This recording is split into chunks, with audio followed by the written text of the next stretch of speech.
गरीब ससुराल में दुबई वाली बहू ने भरवाया साल भर का राशन। गरीब घर में खाने तक के लाले पड़े हुए थे। घर में राशन लगभग खत्म हो चुका था। बेटा, कुछ कमाई लाया या नहीं? आज भी 2 मुट्ठी चावल हैं पकाने के लिए। हाँ भैया, अगर थोड़े से पैसे हो तो दे दो, घर का राशन पूरी तरह खत्म है। मैं गया तो था काम ढूंढने, बट कहीं काम नहीं मिला। अब जो है उसी में गुजारा करना पड़ेगा। क्या पता पापा कुछ पैसे ले आए दिहाड़ी से। हो सकता है। वहीं केशव मजदूरी करते हुए, इतनी मेहनत के बाद अगर 200 रुपए भी न मिले तो बेकार है। केशव, आज का काम हो गया, अब तुम घर जा सकते हो। अब कल आना, तब पैसे मिलेंगे। कल का नाम सुनकर केशव उदास हो जाता है। मैंने सोचा था आज कुछ पैसे मिल जाएंगे तो मैं अपने परिवार का पेट भर पाऊंगा, लेकिन ये क्या, ये तो उल्टा ही हो गया। लगता है सच में आज भूखा सोना पड़ेगा। शाम ढल चुकी थी। केशव थके हुए कदमों से घर की ओर बढ़ रहा था। उसके चेहरे पर मायूसी साफ दिखाई दे रही थी। जेब पूरी तरह खाली थी। रास्ते भर वो यही सोचता रहा कि घर वालों को क्या जवाब देगा। सब लोग उम्मीद लगाए बैठे होंगे कि आज कुछ पैसे आएंगे और घर में भरपेट खाना बनेगा। उधर घर में सब उसकी राह देख रहे थे। लगता है तुम्हारे पापा आ गए। भगवान करे आज मजदूरी के पैसे मिल गए हों। घर में तो एक दाना भी नहीं बचा है। हाँ माँ, अगर पैसे मिल गए होंगे तो मैं अभी दौड़कर बनिया की दुकान से राशन ले आऊंगी। कई दिनों बाद पेट भर खाना मिलेगा। बस भगवान से यही दुआ है कि पापा खाली हाथ न लौटे हों। तभी केशव घर के अंदर आता है। सभी की नजरें उसकी जेब पर टिक जाती हैं। क्या हुआ जी, पैसे मिले ना? केशव चुपचाप जमीन पर बैठ जाता है। उसकी आंखें नम हो चुकी थी। नहीं मिले, मालिक ने कहा है कल आना। आज 1 रुपया भी नहीं दिया। ये सुनते ही पूरे घर में सन्नाटा छा जाता है। मतलब आज भी भूखे ही सोना पड़ेगा। आखिर कब तक ऐसा चलेगा? हर दिन बस उम्मीद और निराशा। रोने से कुछ नहीं होगा। घर में जो बचा है उसी से काम चलाते हैं। सुगंधा रसोई में जाती है, डिब्बों को खोलती है। एक डिब्बे में मुश्किल से 2 मुट्ठी चावल बचे थे। बस इतना ही बचा है। वो चूल्हा जलाती है, थोड़े से चावल उबालती है, फिर एक हरी मिर्च को आग में भून लेती है। साथ में नमक रख देती है। कुछ देर बाद सबके सामने छोटी छोटी कटोरियों में चावल परोस दिए जाते हैं। बेटा, आज बस इतना ही है। इसके साथ पानी पी लेना ताकि पेट भर जाए। माफ करना, परिवार में मेहनत तो करता हूँ लेकिन किस्मत साथ नहीं देती। पापा, आपकी गलती नहीं है, गलती तो हमारी किस्मत की है। सभी लोग चावल में नमक और भुनी हुई मिर्च मिलाकर खाते हैं, फिर एक एक गिलास पानी पी लेते हैं। रात को सब अपने अपने बिस्तर पर लेट जाते हैं, लेकिन किसी को आंखों में नींद नहीं थी। दिन बीतते गए, घर की हालत और खराब होती चली गई। सुगंधा हर रोज डिब्बे में से मुट्ठी भर आटा और मुट्ठी भर चावल निकालती। अगर आज ज्यादा बना दिया तो कल क्या खाएंगे? माँ, मेरी रोटी आधी कर दो, मुझे ज्यादा भूख नहीं है। लेकिन वो झूठ बोल रही थी। भूख से उसका पेट दर्द कर रहा था। मेरी रोटी भी बच्चों को दे दो। नहीं पापा, आप दिन भर मेहनत करते हो, आपको खाना जरूरी है। घर में रोज यही हाल था। एक दिन मैं बनिए के यहाँ जाती हूँ, शायद उधार मिल जाए। वो दुकान पर पहुंचती है। अरे भाई, क्या चाहिए? भाई, थोड़ा राशन उधार दे दो, पैसे मिलते ही चुका दूंगी। नहीं बहन, पहले ही बहुत उधार हो चुका है, अब और नहीं मिलेगा। घर में बच्चे भूखे हैं, बस थोड़ा सा दे दो। ठीक है, 100 ग्राम आटा और 100 ग्राम चावल ले जाओ, उससे ज्यादा नहीं है। सुगंधा की आंखों से आंसू निकल आते हैं। घर लौटकर, माँ, बस इतना ही मिला? हाँ बेटी। भगवान, आखिर हमारी परीक्षा कब खत्म होगी? अब मैं गांव में नहीं बैठूंगा, कहीं भी जाऊंगा लेकिन काम ढूंढ कर रहूंगा। बेटा, बहुत कोशिश कर चुका हूँ, इस बार हार नहीं मानूंगा। अगले दिन वो गांव गांव काम ढूंढता है, लेकिन कहीं पर काम नहीं मिलता। एक शाम, अरे तरुण बेटा, मैं शहर जा रहा हूँ, अगर चाहो तो मेरे साथ चलो। सच चाचा, वहाँ काम मिल जाएगा? अरे कोशिश करेंगे, गांव से तो अच्छा ही होगा। ये सुनकर तरुण की आंखों में उम्मीद की किरण जाग जाती है। अरे मैं चलूंगा चाचा। अगले दिन तरुण शहर चला जाता है। वहां उसे मजदूरी का काम मिल जाता है। कम पैसे थे लेकिन घर के हालात से बेहतर थे। कुछ हफ्ते बाद तरुण काम कर रहा था, तभी उसका फोन बजता है। हेलो तरुण, एक बात पूछूं? हाँ बोल दोस्त। दुबई चलेगा? क्या, दुबई? लेकिन कैसे? पासपोर्ट वीजा सब हो जाएगा। हमारी कंपनी लोगों को भेज रही है, बस तू तैयार रहे। सच? सच कह रहा है? अरे हाँ हाँ बिल्कुल। मेहनत करेगा तो जिंदगी बदल जाएगी। तरुण की आंखों में पहली बार बड़े सपने दिखाई देने लगते हैं।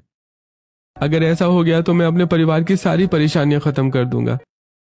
फिर देर किस बात की है, तैयारी शुरू कर। तरुण अपनी जमा की हुई सैलरी निकालता है, उसी से टिकट और बाकी जरूरी काम पूरे करता है। कुछ दिनों बाद, बेटा अपना ख्याल रखना, मेहनत करना लेकिन ईमानदारी मत छोड़ना। जल्दी लौट कर आना भैया। मैं वादा करता हूँ इस बार लौटूंगा तो हमारी गरीबी पीछे छूट जाएगी। तरुण अपने दोस्तों के साथ दुबई के लिए हवाई जहाज में बैठ चुका था। ये उसकी जिंदगी की पहली हवाई यात्रा थी। जैसे जैसे जहाज आसमान में ऊपर जा रहा था वैसे वैसे उसके मन में अपने परिवार की तस्वीरें घूम रही थी। उसे माँ की अधूरी रोटियां, बहन की भूखी आंखें और पिता की टूटी हुई उम्मीदें याद आ रही थी।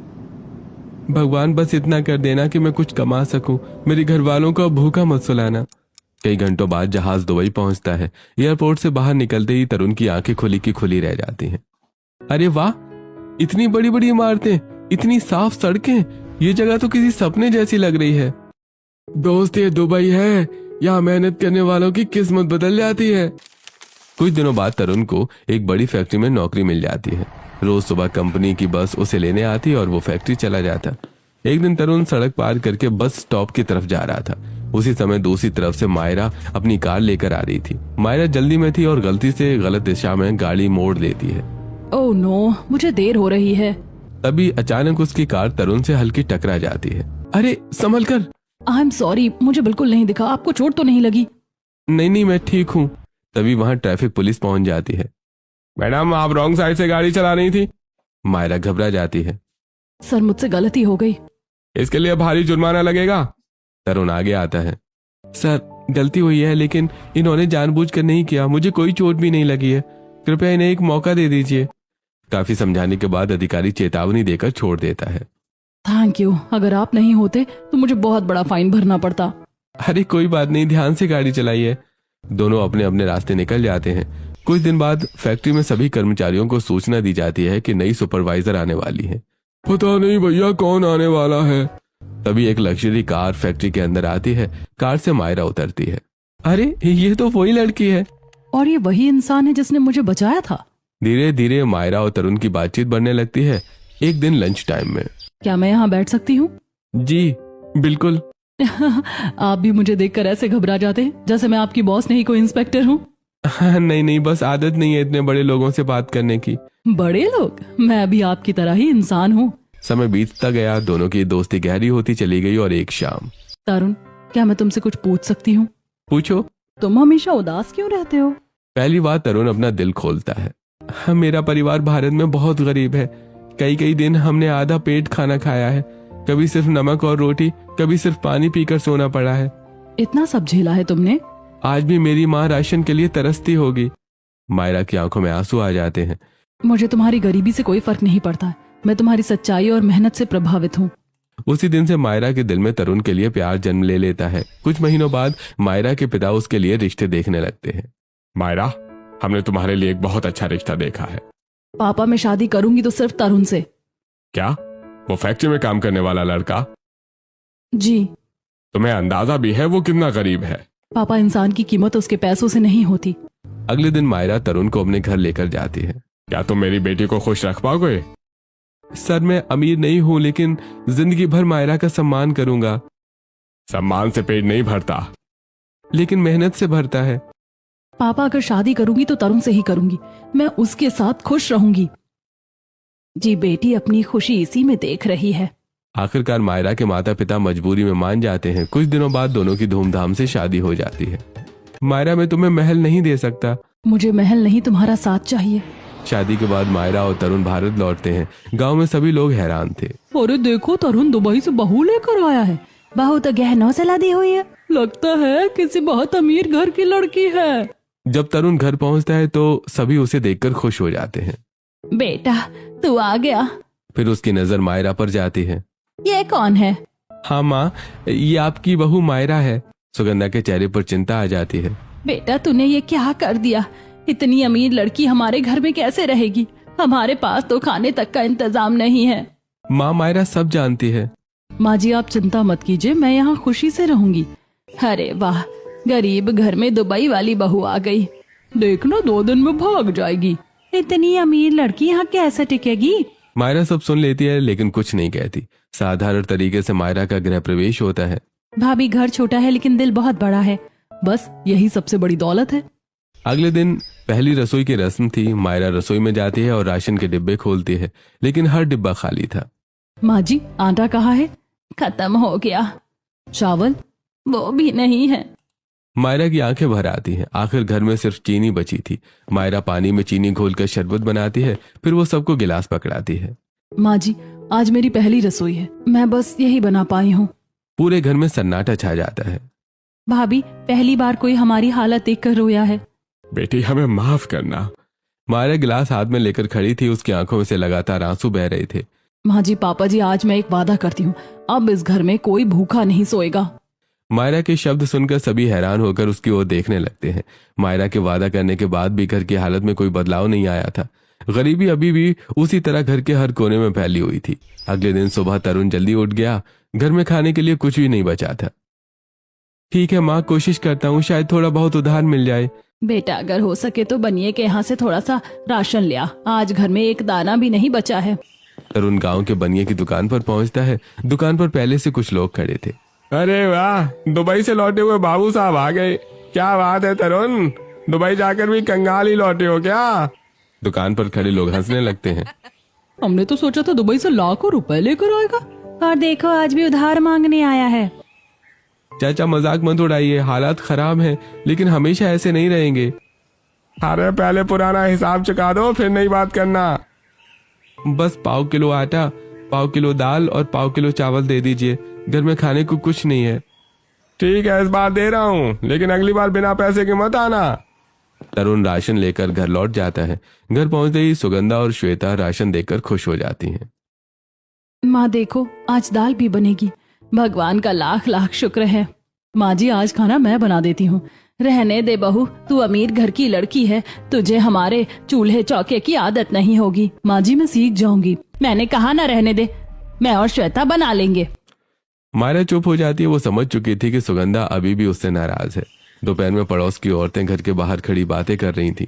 अरे देखो, अमीर घर की बहू तो आ गई, लेकिन घर में राशन है क्या? सोने के गहने पहनने से पेट थोड़ी भरता है। इतनी बड़ी बहू आई है, अब तो घर में मिट्टी ही पका कर खिलाओगे क्या? उनकी बातें मायरा सुन लेती है। उसके चेहरे पर दर्द साफ दिखाई दे रहा था। दिन बीतते गए, लेकिन घर की हालत जस के तस बने रहे। कभी रोटी और चटनी बनती, कभी सिर्फ दाल चावल, और कई बार तो सिर्फ नमक के साथ सूखी रोटी। एक शाम मायरा रसोई के दरवाजे पर खड़ी थी। वो देख रही थी कि सुगंधा डिब्बे से बहुत सावधानी से चावल निकाल रही है। सुगंधा पहले एक मुट्ठी चावल निकालती है, फिर आधी मुट्ठी वापस डिब्बे में डाल देती है। मायरा ये देखकर हैरान रह जाती है। माँ जी, आप ऐसा क्यों कर रही हैं? बेटा, तुम नहीं समझोगी, समझाइए ना माँ जी। हम गरीब लोग हैं बेटी, अगर आज ज्यादा चावल बना दूं तो कल भूखे रहना पड़ेगा, इसीलिए हर दिन मुट्ठी मुट्ठी गिनकर निकालती हूँ। मायरा चुप हो जाती है। तुम अमीर घर में पली बड़ी हो, शायद तुम्हें कभी ये सोचना नहीं पड़ा होगा कि आज ज्यादा खा लिया तो कल क्या खाएंगे। ये सुनकर मायरा की आंखें भर आती हैं। नहीं माँ जी, अब मैं सब समझ रही हूँ। उस रात मायरा सो नहीं पाती। उसे घर की हर परेशानी दिखाई दे रही थी। पापा जी को काम नहीं मिल रहा था, श्वेता की पढ़ाई अधूरी पड़ी थी, तरुण की दुबई वाली नौकरी भी छूट चुकी थी, घर में हर दिन राशन का संकट था। पहली बार उसे एहसास हुआ कि गरीबी कितनी दर्दनाक होती है। अगर मैं इस घर की बहू हूँ तो इस घर की जिम्मेदारी भी मेरी है।